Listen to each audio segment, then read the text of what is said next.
কি মাসে 30,000 35,000 টাকা আপনাদের কিছুই হয় না? এখন সবকিছুর দাম বেশি। 30-35,000 টাকায় কি হয়? এই সমস্ত কথা বলে যে প্রবাসে থাকা মানুষটাকে মানসিক চাপে রাখেন, একবার চিন্তা করে দেখছেন এখানে একটা প্রবাসী কতটা কষ্ট করে টাকা ইনকাম করে? গতকাল সৌদি আরবে এই প্রবাসী ভাইটা স্ট্রোক করে মারা যায়। আর এই ভিডিওর কমেন্ট বক্সে তার কিছু পরিচিত মানুষের কমেন্ট ছিল যে এই ভাইটা আরো আগে মারা যাওয়ার কথা ছিল, ওনার মৃত্যুটা অনেকটাই দেরি হয়ে গেছে। এই কথাগুলো কেন বলছিল জানেন? এই ভাইটি মাত্র 30,000 টাকা বেতনে চাকরি করত, কিন্তু তার পরিবারের চাহিদা ছিল মাসে 50,000 টাকা।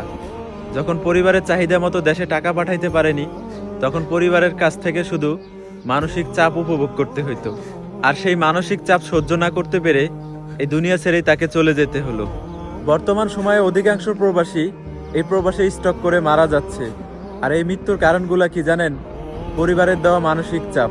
প্রিয় প্রবাসীর পরিবার, আর কয়জন প্রবাসীর মৃত্যুর সংবাদ শোনার পরে আপনারা একটু সচেতন হবেন। দয়া করে এই মানসিক চাপ থেকে তাদেরকে একটু বিরত রাখুন।